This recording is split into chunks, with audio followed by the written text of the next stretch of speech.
অসম যেহেতু বিভিন্ন সাংস্কৃতিক বৈভৱতাৰে পৰিপূৰ্ণ উত্তৰ পূৰ্বাঞ্চল আমাৰ একেবাৰে আপোন গতিকে উত্তৰ পূৰ্বাঞ্চল আৰু অসমৰ কৃষ্টি সংস্কৃতিক লৈ পুৰণি দিনৰ শিল্পীসকলৰো উপস্থিতিত আমি এক সাংস্কৃতিক সুন্দৰ এটা সেই মালা আমি গাঁঠি উলিয়াইছোঁ আৰু সেই সুন্দৰ সাংস্কৃতিক বৰ্ণাঢ্য অনুষ্ঠানো ইয়াতে হ'ব পৰৱৰ্তী সময়ত পিছদিনা এটা সাংস্কৃতিক শোভাযাত্ৰা প্ৰাক্তন আৱাসীসকলৰ উপস্থিতিৰে আমি কৰিম ইয়াতে তাৰ পৰৱৰ্তী সময়ত এখন মুকলি সভা হ'ব আমাৰ সন্মানীয় প্ৰাক্তন অধ্যক্ষসকল অধীক্ষকসকল সকলোকে আমি নিমন্ত্ৰণ জনাইছোঁ স্থানীয় ওচৰৰ পাজৰৰ শিক্ষানুষ্ঠানসমূহৰ মুৰব্বীকো আমি নিমন্ত্ৰণ জনাইছোঁ প্ৰাক্তন আৱাসীসকল থাকিব আগদিনা হোৱা সাধাৰণ সভাত হোৱা সিদ্ধান্তসমূহ মুকলি সভাত আমি ৰাইজৰ জ্ঞাতাৰ্থে জনাম আৰু পৰৱৰ্তী সময়ত সন্ধিয়ালৈ আমাৰ প্ৰাক্তন আৱাসীসকলৰ এটা সাংস্কৃতিক অনুষ্ঠান আমি ইয়াতে অনুষ্ঠিত কৰিম মূলতঃ এই আৱাসী সন্মিলনৰ উদ্দেশ্য নিশ্চিতভাৱে পুৰণিক স্মৰণ কৰি আগন্তুক দিনত জীৱনৰ বাটত আগুৱাই যাবৰ কাৰণে সাহস প্ৰেৰণা প্ৰত্যয় এই আৱাসী সন্মিলনৰ জৰিয়তে আমি আমাৰ আৱাসীসকলক কিবা প্ৰকাৰে যাক সহায়ৰ প্ৰয়োজন তেনে কিবা সহায়ৰ হাত আগবঢ়াব পাৰোঁ নেকি সেই তেনেকুৱা চিন্তা নিহিত হৈ আছে তৃতীয়তে আমাৰ আৱাসীসকলৰ পুত্ৰ কন্যাৰ পৰা আমাৰ আৱাসীসকলৰো ইয়াতে থাকি অধ্যয়ন কৰাৰ সুবিধা পৰৱৰ্তী সময়ত মহাবিদ্যালয় কৰ্তৃপক্ষই ছাত্ৰাবাস আৰু ছাত্ৰী নিবাস স্থাপনৰ জৰিয়তে এই সুবিধা প্ৰদান কৰিলে আৰু কেইবাটাও দশক জুৰি ছাত্ৰাবাস ছাত্ৰী নিবাসত তেনেধৰণে ছাত্ৰ ছাত্ৰীসকলে থাকি অধ্যয়ন কৰি বিভিন্ন সময়ত বিভিন্ন ধৰণে এতিয়া জীৱনৰ গুৰুত্বপূৰ্ণ সময়সমূহ অতিবাহিত কৰি আহিছে হোম এৱে ফ্ৰম হোম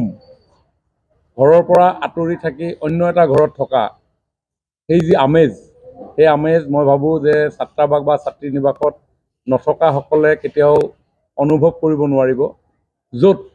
ঘৰৰ শৃংখলাবদ্ধতাৰ পৰা আঁতৰি অচিনাকি এখিনি সমবয়সীয়া ছাত্ৰ ছাত্ৰীৰ লগত থাকি কেনেধৰণে ভাতৃত্ববোধ নিয়মানুৱৰ্তিতা শৃংখলাবদ্ধতা অকলশৰে নিজৰ জীৱনটোক ছাত্ৰাৱস্থাত গঢ়ি তুলিব পৰা অভ্যাস এনেধৰণৰ বহু অভিজ্ঞতাৰ সন্মুখীন হোৱা স্থানেই হৈছে ছাত্ৰাবাস বা ছাত্ৰী নিবাস আৰু সেই ছাত্ৰাবাস ছাত্ৰী নিবাসৰ অভিজ্ঞতা স্মৃতি সুখদায়ক দুখদায়ক সকলোবিলাক আছে আৰু পৰৱৰ্তী সময়ত এই অভিজ্ঞতা লৈ জীৱনৰ বাটত সকলোবিলাকেই বাট বোলে আৰু পাহৰিব নোৱাৰা সেই 2টা বৰ্ষ বা 3টা বৰ্ষ বা 5টা বৰ্ষ সদায় মনৰ কোনোবা এটা কোণত খুব সুন্দৰভাৱে সংৰক্ষণ কৰি ৰাখে আৰু সেইকাৰণে যেতিয়া সময় সুযোগ পায় এই হোম এৱে হোমলৈ আহিবৰ কাৰণে সকলো উদ্বাউল হৈ পৰে আৰু আমি জগন্নাথ বৰুৱা মহাবিদ্যালয়ৰ ছাত্ৰাবাস ছাত্ৰী নিবাসৰ আৱাসীসকলো আমি তেনেধৰণে চেগা চুৰুকাকৈ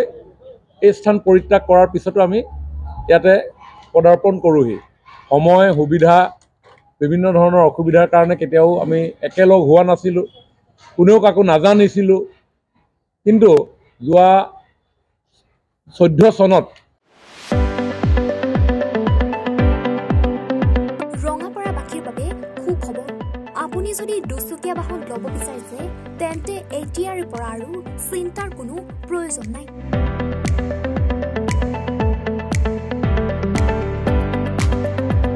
আপুনিও আহিব পাৰে ডিবিপি এছ'চিয়েটৰ Bajaj two wheeler dealer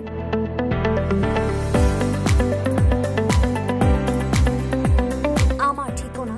ward নং 8 ঠাকুৰবাৰী ৰোড ডাকঘৰ ৰঙাপাৰা জিলা শোণিতপুৰ আমাৰ যোগাযোগৰ নম্বৰ 9435707133 9707967285285